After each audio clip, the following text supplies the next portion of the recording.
मी तुम्हाला एक घडलेली घटना सांगतो। मध्य प्रदेशमध्ये झांबुआ नावाचा एक आदिवासी लोकसभा मतदारसंघ होता। मध्य प्रदेशमध्ये झांबुआ नावाचा आदिवासी लोकसभा मतदारसंघ होता आणि त्या लोकसभा मतदारसंघामध्ये दिलीप सिंग भुरिया नावाचा खासदार काँग्रेस पक्षाकडून 5 टर्म निवडून आले होते। 5 टर्म, 5 वेळेला खासदार राहिलेला माणूस अतिशय लोकप्रिय होता आणि आदिवासी वाड्या वस्त्यावरती पाड्यावरती त्यांना प्रत्येक माणसाला माहिती होते की दिलीप सिंग भुरिया आणि त्याचं चिन्ह पंजा।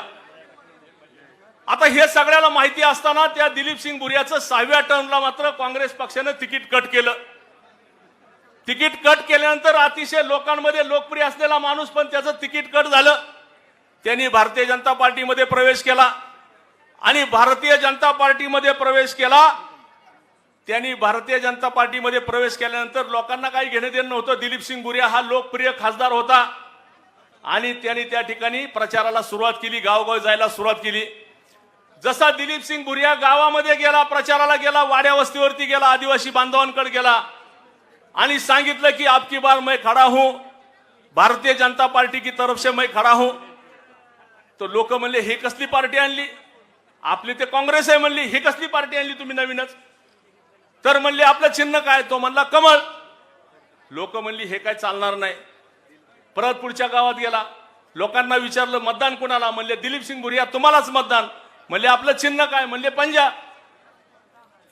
दिलीप सिंग भुरियाच्या लक्षात आलं की आपला काहीतरी आता घोटाळा व्हायचा दिसतोय। लोकांना तर मतदान दिलीप सिंग भुरियाला करायचंय, प्रत्येक माणसाची ओळख असलेला उमेदवार आहे, पण मतदान मात्र पंजाला करायचं ठरलंय त्यांचं। मग त्यांनी सगळ्या कार्यकर्त्या निवडक कार्यकर्त्यांशी चर्चा केली आणि ठरवलं काय करायचं, ह्याला पर्याय काय करायचा। पर्याय काय करायचा असं करता करता एका चांगल्या कार्यकर्त्यांनी कल्पना दिली। एक त्याला कल्पकता होती, त्याच्याकडे त्यांनी सुचवली, म्हणजे सकाळपासून आपण वेगळ्या प्रकारे प्रचाराला सुरुवात करू। दुसऱ्या दिवशी दिलीप सिंग भुरिया गावात गेला आणि प्रचाराला सुरुवात केली। त्यांनी सांगितलं की इस देश में 2 कांग्रेस है, इस देश में 2 कांग्रेस है। आज तक मैं हाथ वाली कांग्रेस की तरफ से बाला साहब खड़ा रहता था, अब की बार मैं फूल वाली कांग्रेस की तरफ से खड़ा हूं। अब की बार मैं फूल वाली कांग्रेस की तरफ से खड़ा हूं।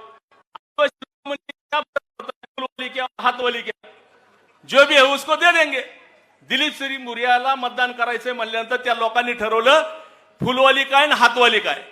म्हणजे दिलीप सिंग भुरियांनी डोकं असं लावलं की जर भारतीय जनता पार्टीला मतदान म्हणत ह्यांना कळत नाही, त्यामुळे त्यांनी सांगितलं की एक हातवाली काँग्रेस और एक फुलवाली काँग्रेस। असं म्हणता म्हणता प्रत्येक गावगावी प्रचार झाला, वातावरण झालं। आदिवासी पट्ट्यात सुद्धा लोक म्हणली अब तक हम इनको हातवाली कांग्रेस को चुन के थे, अब की बार फुलवाली कांग्रेस को चुनना है। असं करता करता दिलीप सिंग भुरिया प्रचंड मतांनी निवडून आले। तीच परिस्थिती आपल्या बारामती लोकसभा मतदारसंघात आहे बांधवांनो।